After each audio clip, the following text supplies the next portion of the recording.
This is OwlUp, where learning happens in minutes, not hours. For a deeper journey, explore all our courses at owlup.co. Now, let's dive in.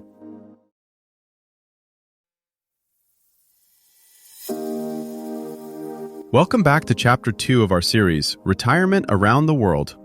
In this episode, titled The Nordic Model, Pensions and Happiness, we'll explore the essentials of the Nordic pension model and uncover what makes it so effective in promoting both financial security and overall well-being. So, let's dive in.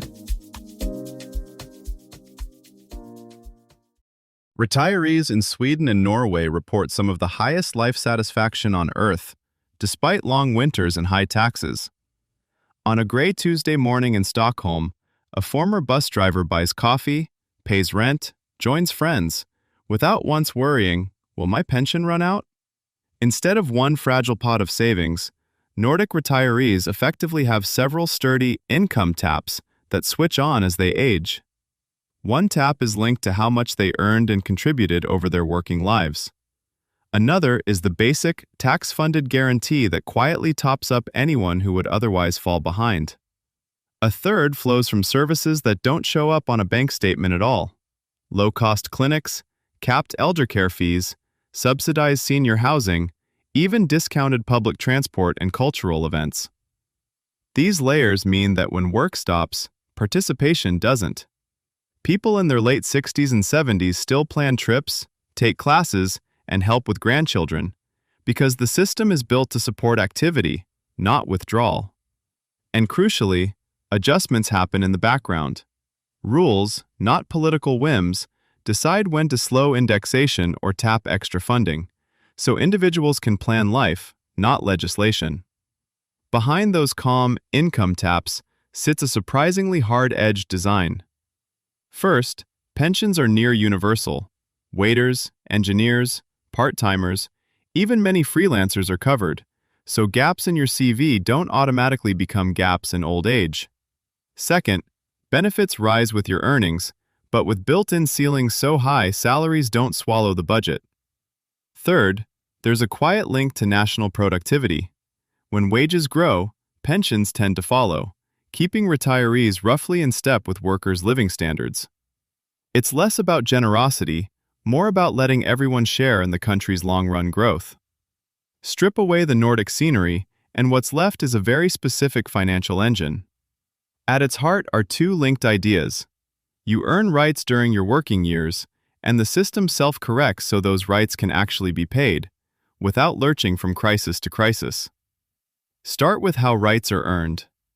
In Sweden, every year of work adds notional money to an individual account. It isn't a real investment account, but it behaves like one on paper. Contributions are recorded, grow in line with average wage growth, and are later converted into lifelong income. Crucially, the conversion rate depends on the life expectancy of your birth cohort. If your generation is expected to live longer, the annual payout per krona is a bit lower, but it lasts over more years. Norway uses a different formula, yet the logic is similar. More years of contributions and later retirement ages translate mechanically into higher yearly income. Then comes the stabilizer. Sweden's famous break monitors the system's balance sheet. If the value of promised benefits starts to exceed assets and future contributions, indexation slows automatically. The cut in growth is modest but early, preventing much sharper pain later. Norway's buffer works through the Government Pension Fund Global, the oil fund.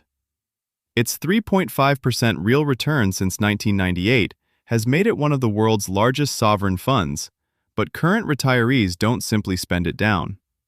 Instead, strict fiscal rules cap how much of the fund's expected return can flow into the budget, smoothing shocks over decades. Think of it like a well-coded app running in the background of the economy. Algorithms, not last-minute political bargaining, adjust parameters when demographics or markets shift. That predictability shapes behavior. Because people trust that formulas won't be rewritten overnight, they are more willing to work a bit longer, choose partial retirement, or mix wage income with drawing benefits. The payoff is visible in outcomes. Replacement rates around 72 to 74% mean most people keep a lifestyle broadly similar to their working years. Very low poverty among over 66s reflects not only cash income, but also the way public services compress essential costs. And higher life expectancy at 65 suggests that financial security and accessible care compound, year after year, into something harder to quantify but easy to recognize: the freedom to treat retirement as a long phase of life, not a cliff edge. In practice, a retired Norwegian teacher might blend three flows: her public benefit, an occupational plan from the municipality, and a modest private index fund. Instead of maximizing withdrawals early, she times them so income stays steady whether she is 68 or 88.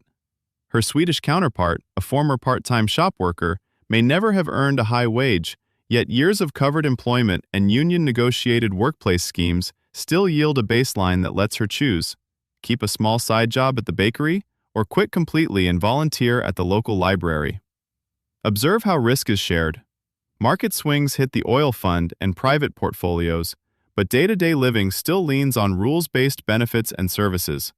It's closer to how a good chef builds a menu: one reliable staple, a couple of seasonal specials, and only then a risky experiment.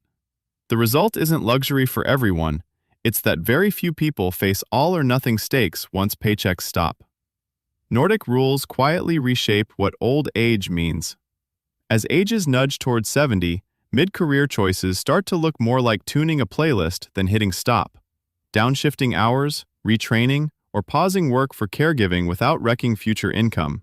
For other countries, the deeper lesson isn't to copy formulas line by line, but to hardwire similar guardrails, so that every extra year of life expectancy feels like bonus time, not a longer financial tightrope. So the real Nordic lesson isn't copy our rules, but anchor retirement in predictability plus room to roam. When basics aren't a monthly cliffhanger, people dare to start late careers, care for relatives, or move cities at 67.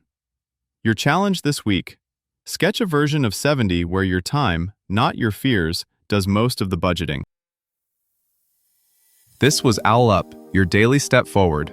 To keep learning with structured courses and more insights, go to owlup.co. Until tomorrow!